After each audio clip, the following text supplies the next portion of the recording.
कथा इस प्रकार से आती है कि रावण जब किसी भी प्रकार से मरने में आ नहीं रहा था, तब महात्मा विभीषण ने कहा भगवान ये मरेगा नहीं। ये इसलिए नहीं मरेगा, विधाता ब्रह्मा जी ने इसको बड़े वरदान दिए हैं और वरदान में एक बाण इसे दिया है और इसे कहा गया है कि जब तक यह बाण दुश्मन के हाथ में नहीं पहुंचेगा, उसके धनुष की टंकार के द्वारा जब ये तुम्हारी नाभि में लगेगा तभी ही तुम्हारी मृत्यु होगी। यह ब्रह्मा जी ने इसको ऐसा बाण दिया है, भगवान वो बाण आपके पास आ नहीं सकता, इसकी मृत्यु हो नहीं सकती। राम जी ने पूछा मेरे पास क्यों नहीं आ सकता? कहा कि वह बाण इसने मंदोदरी को दिया और मंदोदरी ने उस बाण को ऐसा छिपा करके रखा है कि वो तो रावण को भी नहीं पता कि बाण कहाँ है। उस बाण में मंदोदरी का सुहाग छिपा हुआ है, किसी को भी जानकारी नहीं है उस बाण की, और ब्रह्मा जी ने वह बाण दिया है। जब तक वह बाण ना आवे आपके पास तब तक ये रावण नहीं मर सकता। भगवान श्री राम जी बड़े विचार में पड़ गए। हनुमान जी बिल्कुल बगल में थे। बजरंगबली हनुमंत लाल जी ने कहा भगवान यदि आपकी अनुमति और आपकी आज्ञा हो तो आप मुझे आदेश दीजिए, मैं बाण को खोज करके लाऊं। राम जी ने शीश के ऊपर सिर के ऊपर हाथ रखा और हनुमान जी चले, ज्योतिषी का भेष बनाया और लंका में प्रवेश कर गए। रावण युद्ध के लिए आया और हनुमान जी लंका में प्रवेश कर गए ज्योतिषी बन के। माताओं को पता चला कि नगर में कोई ऐसा ज्योतिषी आया है जो कई जन्मों की बात बता देता है, तो माताओं की भीड़ लग गई हुआ। हाथ दिखाने का जितना शौक इन माताओं को है पुरुषों को नहीं है।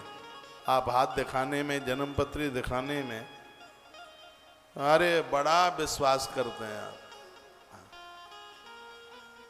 ज्वेलरी की दुकान पर और ज्योतिषी की दुकान पर आपकी ही तो भीड़ होती है ज्यादा।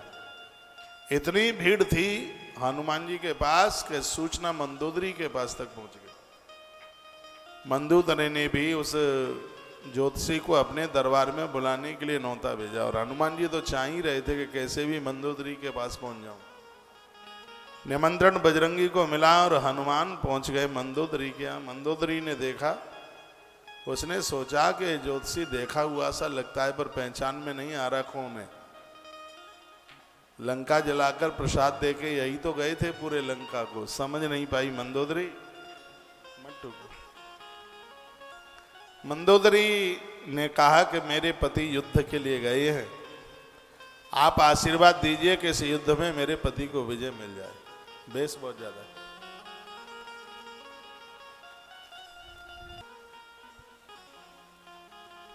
बोली बांके बिहारी लाल की जय हो। श्री हनुमंत बलवंत महाराज की जय हो। परम कल्याणी गौ माता की जय हो। नमः पार्वती पतये हर हर महादेव। हनुमान जी बोले मंदोदरी चिंता न कर बेटी, जब तक तेरे पास में ब्रह्मा का दिया हुआ बाण है तब तक तेरे पति का कोई कुछ नहीं बिगाड़ सकता, उसको संभाल करके रखना। अब मैं चलूं?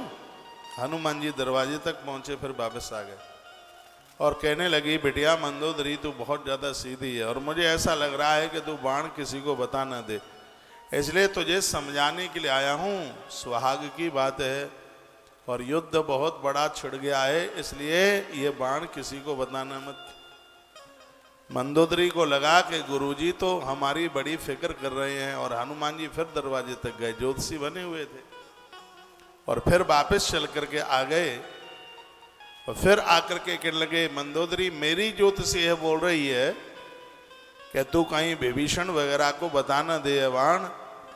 तब मंदोदरी ने कहा अरे विभीषण के पुरखे भी उतर के आ जाएं तो भी तो बाण का पता लगा ले, गुरुजी आप चिंता न कीजिए। मंदोदरी को लगा कि गुरुजी तो हमारे खासम खास हैं, तो मंदोदरी ने कहा गुरुजी बाण इस खंबे में चिनवा के रख दिया है जो कि मेरे पति को भी नहीं पता। जैसे ही मंदोदरी ने इतना कहा तो एक मुष्ट का प्रहार हनुमान जी ने खंबे के ऊपर किया, खम्मा टूट के नीचे गिर गया और बाण लेकर के हनुमान जी आकाश अंबर में उड़ गए। ये काम हनुमान ही कर सकते हैं और किसी के बस का काम नहीं है।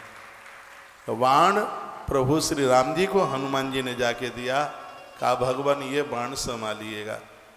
और 30 बाण भगवान के तरकस के थे।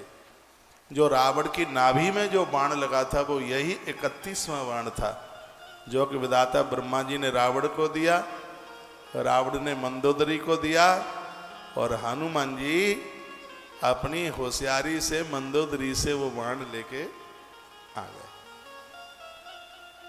हनुमान कुपित हो गए तो कोई बच नहीं सकता, और हनुमान जिसके ऊपर प्रसन्न हो गए उसको कोई मार नहीं सकता।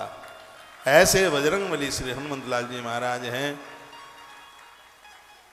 प्रभु श्री राम जी की विजय में हनुमान जी का बहुत बड़ा योगदान है। इसलिए दुनिया राम को भजती है और राम जी हनुमान को जपते हैं।